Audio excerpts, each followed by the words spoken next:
ನಮ್ಮ ನ್ಯೂಸ್ಗೆ ಸ್ವಾಗತ. ತಂದೆ ತಾಯಿ ಸಮಾಜದ ಋಣ ತೀರಿಸಿ ಶಾಸಕ. ಈ ಪುಣ್ಯಭೂಮಿಯಲ್ಲಿ ನಾವು ಜನಿಸಿದ ಮೇಲೆ ಏನಾದರೂ ಒಂದು ಸೇವೆ ಮಾಡಲೇಬೇಕು. ಆ ಸೇವೆಯಲ್ಲಿ ತಂದೆ ತಾಯಿ ಮತ್ತು ಸಮಾಜ ಸೇವೆ ಮಾಡಿ ಋಣ ತೀರಿಸಿಕೊಳ್ಳುವ ಕೆಲಸ ಮಾಡಬೇಕೆಂದು ಚಿಂತಾಮಣಿಯ ಶಾಸಕ ಎಂ ಕೃಷ್ಣಾರೆಡ್ಡಿ ಹೇಳಿದರು.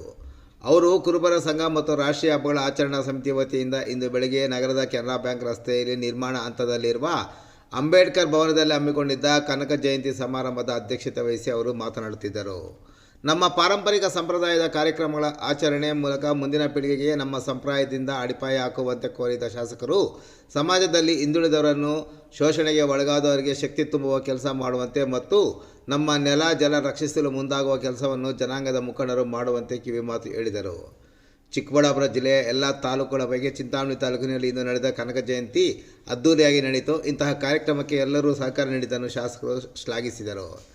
ಇನ್ನು ಕುರುಬರ ಸಂಘದ ಅಧ್ಯಕ್ಷ ಕನಂಪಲ್ಲಿ ಮಂಜುನಾಥ್, ನಗರಸಭಾ ಸದಸ್ಯ ಜೆಸಿಬಿ ನಟರಾಜ್, ಶಿಕ್ಷಕ ಎಂಎ ಪ್ರಕಾಶ್, ನಿವೃತ್ತ ಶಿಕ್ಷಕ ಎಂಟ್ರೋಣಪ್ಪ, ಚಿನ್ಸಂದ್ರ ಚಂದ್ರಪ್ಪ, ತಿಪ್ಪೇಗೌಡ, ಸಂಗೊಳ್ಳಿ ರಾಯಣ್ಣ, ಹಿತರಕ್ಷಣಾ ವೇದಿಕೆಯ ಕನಂಪಲ್ಲಿಯ ಮಂಜು ಮತ್ತಿತರರು ಹಾಜರಿದ್ದರು. ಸಮಾರಂಭದಲ್ಲಿ ಹಲವು ಅಧಿಕಾರಿಗಳು, ಕುರುಬ ಜನಾಂಗದ ಮುಖಂಡರನ್ನು ವೇದಿಕೆಯಲ್ಲಿ ಸನ್ಮಾನಿಸಲಾಯಿತು. ಸಮಾರಂಭದಲ್ಲಿ ಕುರುಬ ಸಮಾಜದ ನಗರ ಮತ್ತು ಗ್ರಾಮಾಂತರ ಪ್ರದೇಶದ ಬಂಧುಗಳು ಹೆಚ್ಚಿನ ಸಂಖ್ಯೆಯಲ್ಲಿ ಭಾಗವಹಿಸಿದ್ದರು.